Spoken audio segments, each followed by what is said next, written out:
આ તરફ કચ્છથી વલસાડ સુધી આગનું તાંડવ જોવા મળ્યું. શેરડી ભરેલા ટેમ્પામાં લાગી આગ અને મચી ગઈ નાસભાગ. ભયાવહ આગના દ્રશ્યો છે કચ્છના. માંડવીના ગઢ શીસા ગામે શેરડી ભરીને ટેમ્પો જઈ રહ્યો હતો ત્યારે અચાનક કોઈ કારણોસર સૂકી શેરડીના જથ્થામાં ફાટી નીકળી હતી આગ. રોડ પર ટેમ્પો પલટી ગયો. રોડ પર પવનની ગતિના કારણે આગે ગણતરીની મિનિટોમાં રૌદ્ર સ્વરૂપ ધારણ કર્યું. આસપાસના લોકો આગને કાબૂમાં કરવા દોડી આવ્યા હતા. પાણીના ટેન્કર વડે લોકોએ આગ પર કાબૂ મેળવવા માટે પ્રયાસ કર્યા. મહા મહેનતે આગ પર કાબૂ મેળવાયો. આગના કારણે ટેમ્પાને ભારે નુકસાન થયું.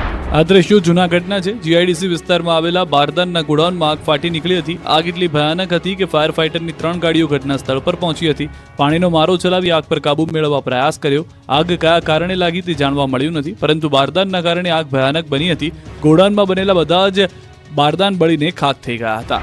આ તરફ વડોદરાના વાઘોડિયા બજારમાં પણ આગ લાગી હતી. જનરલ સ્ટોરમાં અચાનક આગ લાગતા નાસભાગ મચી ગઈ હતી. ફાયર વિભાગને જાણ થતાં ફાયરની ટીમ પહોંચીને પાણીનો મારો કરાવ્યો હતો, પરંતુ આગ ભયાનક હતી એટલે સ્ટોરમાં રહેલો માલસામાન બળીને ખાખ થઈ ગયો. આગના બનાવના પગલે આસપાસની દુકાનોમાંથી પણ સામાન ખાલી કરાવાયો. કોઈએ ઇરાદાપૂર્વક આગ લગાડી હોવાની આશંકા છે. એક શંકાસ્પદ વ્યક્તિને સ્થાનિકોએ ઝડપી પાડ્યો છે.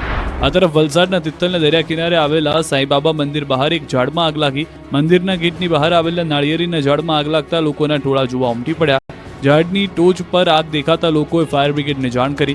બનાવની જાણ થતાં જ વલસાડ ફાયર બ્રિગેડની ટીમ સ્થળ પર પહોંચી અને આગ પર કાબૂ મેળવવા પ્રયાસ કર્યા. જોકે નાળિયેરીના ઊંચા તોતિંગ ઝાડની ટોચ પર આગ લાગી હોવાથી ફાયર વિભાગને પણ ભારે જહેમત ઉઠાવવી પડી હતી. ઝાડ નીચેથી પસાર થતી હાઈ ટેન્શન વીજ લાઇનને કારણે આગ લાગી હોવાનું અનુમાન છે.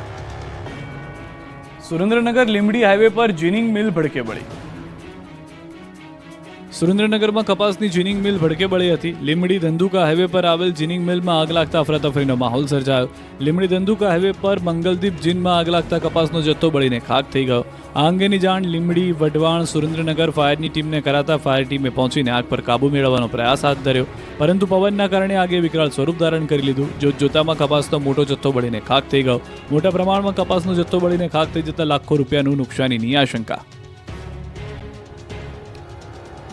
ગુજરાત પર ટ્રિપલ ખતરો. હીટવેવ, માવઠું અને કાતિલ પવનો ફૂંકાશે. ગુજરાતના લોકો પર ટ્રિપલ ખતરો મંડરાઈ રહ્યો છે. 5 દિવસ હીટવેવ, માવઠું અને કાતિલ ઠંડા પવનો ફૂંકાવાની આગાહી હવામાન વિભાગે કરી. રાજ્યમાં ઉનાળો બરાબરનો જામ્યો છે ત્યારે અચાનક વાતાવરણમાં પલટો આવ્યો. કાળઝાળ ગરમીમાં આકાશમાંથી આગના ગોળા વરસવાની બદલે આકાશમાંથી આફત વરસશે. મહારાષ્ટ્ર પર એક સિસ્ટમ સક્રિય થઈ હોવાથી ગુજરાતમાં માવઠું ત્રાટકશે. થંડરસ્ટોર્મ એક્ટિવિટી સાથે સામાન્ય વરસાદ પડશે. હવામાન વિભાગે 2 દિવસ માવઠાની આગાહી કરી છે. 2 એપ્રિલે વાપી, નવસારી,